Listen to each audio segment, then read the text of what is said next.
Hello, and thank you for taking the time to listen to these updates from the Middle States Commission on Higher Education. This message is designed to bring you updates around 5 critical areas.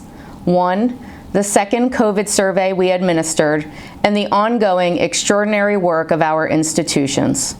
2, the continued flexibility offered by the Commission with waivers to policies and procedures to support the work of accreditation in partnership with our institutions, our state partners, and the United States Department of Education. 3, the Commission's commitment to undertaking a review of the annual institutional update and midpoint peer review processes. 4, the Commission's advocacy and outreach initiatives. And 5, an announcement regarding the upcoming annual membership dues and fees for fiscal year 22, effective July 1, 2021.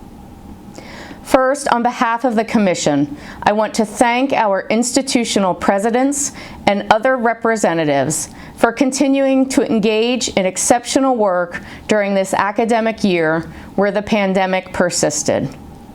This spring, we administered another survey about the experiences at your institutions during the COVID-19 pandemic, as well as what you envisioned looking forward. We appreciated the responses, which continue to reveal the many innovative ways you have supported students and nurtured positive changes in the most challenging of circumstances. Institutions continue to report how they have managed those challenges by continuing to adapt and innovate to meet students' needs. We will be publishing the survey results in a report soon, and we will notify you when that report is ready so that you can see what the pandemic has looked like across our membership.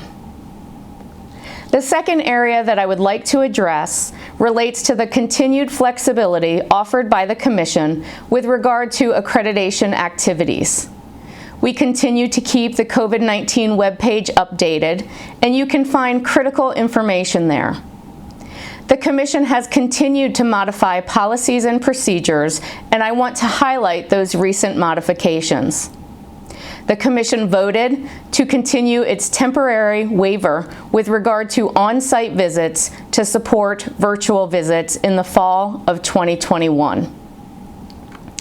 The Commission voted to extend the use of virtual site visits to include substantive change follow-up visits, which are required for main campuses, branch campuses, and additional locations.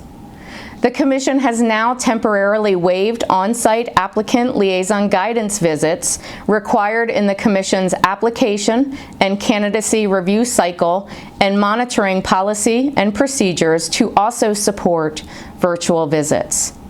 And now is probably the appropriate time for me to again say thank you to our peer evaluators. While we adjusted policies and procedures to make virtual visits possible, without the adaptability, flexibility, and steadfast commitment to meaningful peer review from our evaluators, the smooth transition to virtual visits would not have been possible. One other change is worth noting.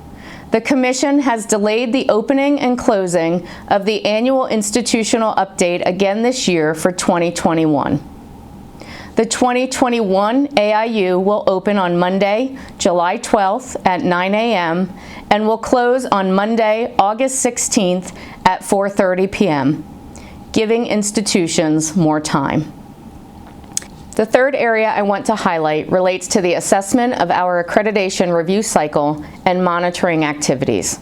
In addition to the delay of the AIU, equally important work that the Commission is supporting is an in-depth review and analysis of both the AIU and midpoint peer review process, or MPPR. As you know, the MPPR is a relatively new process in our accreditation cycle. It is important for us to ensure that we are gaining from it what we hoped, and so much like the assessment activities that we require of our institutions, we too are evaluating both of these processes to consider improvements that may be needed. This will be based on feedback from institutional representatives, peer evaluators, staff, and commissioners. My next remarks will focus on the Commission's advocacy initiatives. I am so pleased to bring to your attention the advocacy that we have undertaken not just to promote the value of accreditation, but the many ways that we have engaged differently in advocacy and outreach strategies this year. And we appreciate the ways that you have helped us do that. For example, we have hosted virtual coffee hours with the Commission, where I have had the opportunity to spend time with presidents in small groupings, along with my leadership team and commissioners. We developed and presented our first ever podcast, Pillars of Change, which continues to highlight diversity, equity, and inclusion initiatives undertaken at our institutions, where significant positive changes have impacted students, faculty, and staff, and the communities we serve. We have pushed our voice out beside other associations and yours to advocate for increases in Pell Grant funding, improvements in transfer credit to support student success and reduce the cost and time to complete a degree.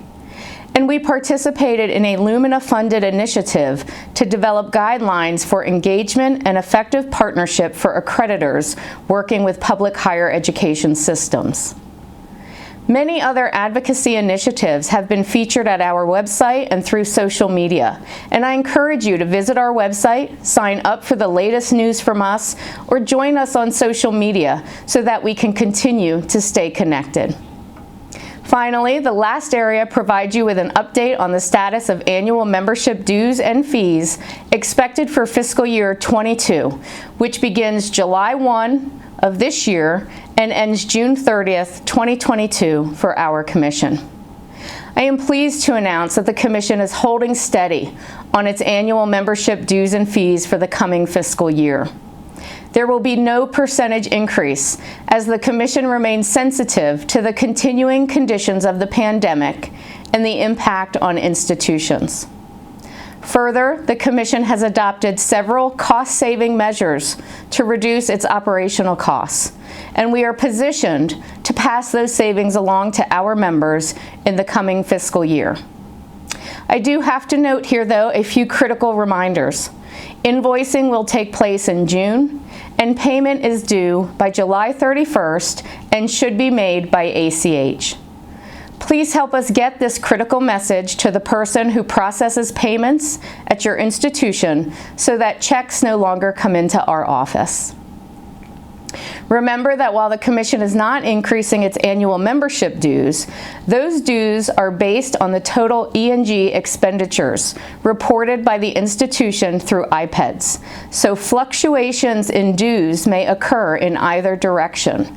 This is not due to changes in our due structure, but based on what has been reported by your institution. As I conclude this broadcast, please continue to see the Middle States Commission on Higher Education as a partner to you and your institutions, and do not hesitate to let me and my staff know when we can be of assistance. We have an exceptional staff who have faced heavy lifts during the pandemic as well, and I thank them for all of the ways that they have continued to support the work of accreditation and have provided exceptional customer service to our constituents.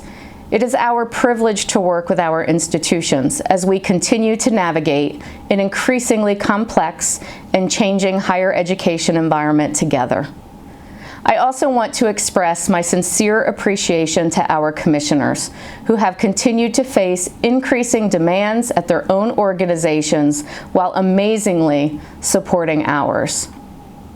Be well, stay safe, and may this time of year mark many celebrations with your faculty, staff, and students.